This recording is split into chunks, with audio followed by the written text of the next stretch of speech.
சென்னையில் பெண்களால் இயக்கப்படக்கூடிய பிங்க் ஆட்டோக்கள் நேற்று முதல் தங்கள் பயணத்தை தொடங்கி இருக்கின்றன.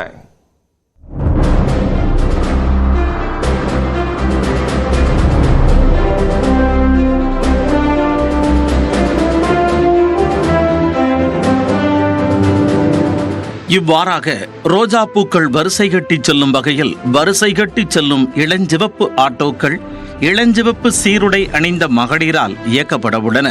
கடந்த ஆண்டு ஜூன் மாதம் நடைபெற்ற சட்டப்பேரவை கூட்டத்தொடரில் சமூக நலத்துறை அமைச்சர் கீதா ஜீவன் சென்னையில் பெண்களின் பாதுகாப்பை உறுதி செய்திடும் விதமாகவும் பெண்களுக்கான சுயதொழில் வேலை வாய்ப்பினை உருவாக்கும் விதமாகவும் 1 லட்சம் ரூபாய் அரசு மானியத்துடன் முதற்கட்டமாக 200 பெண் ஆட்டோ ஓட்டுநர்களுக்கு 2 கோடி ரூபாய் செலவில் பிங்க் ஆட்டோ வழங்கப்படும் என்று அறிவித்திருந்தார். விருப்பமுள்ள பெண்களிடம் விண்ணப்பங்களை பெற்று தகுதியான பயனாளிகள் இறுதி செய்யப்பட்டனர். இதற்கிடையே பிங்க் ஆட்டோக்களில் வாகன நகர்வை கண்காணிக்கும் GPS கருவி பொருத்த வேண்டும் என மோட்டார் வாகன சட்டத்தில் திருத்தம் செய்யப்பட்டது. இந்த நிலையில் முதலமைச்சர் மு.க. ஸ்டாலின் முன்னிலையில் பிங்க் ஆட்டோக்களை பெற்ற பெண்கள் சமூகத்தில் தங்களாலும் சாதிக்க முடியும் என முதலமைச்சர் நம்பிக்கையூட்டியதாக தெரிவித்தனர். இது எங்க வாழ்க்கை தரத்தை உயர்த்த எங்களுக்கு ரொம்ப பயனுள்ளதா இருக்குது.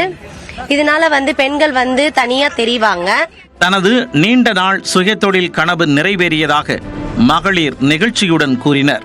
பெண்களால எல்லாமே முடியும், ஆனா நாங்களும் ஓட்டுவோம் வண்டி. அதனால என் பிள்ளைங்களுக்காக எங்க குடும்பத்துக்காக நாங்க ஓட்டுறோம் சார்.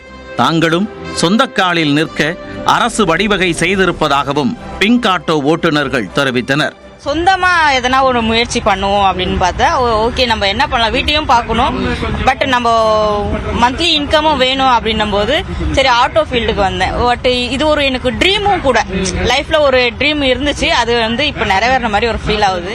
100 பிங்க் ஆட்டோக்கள் தவிர்த்து சுற்றுச்சூழல் மற்றும் காலநிலை மாற்றத்துறை சார்பில் சுய உதவிக்குழு மகளிருக்கு 50 மின் ஆட்டோக்களும் தொழிலாளர் நலத்துறை சார்பில் 100 மகளிருக்கு ஆட்டோக்கள் வழங்கப்பட்டன.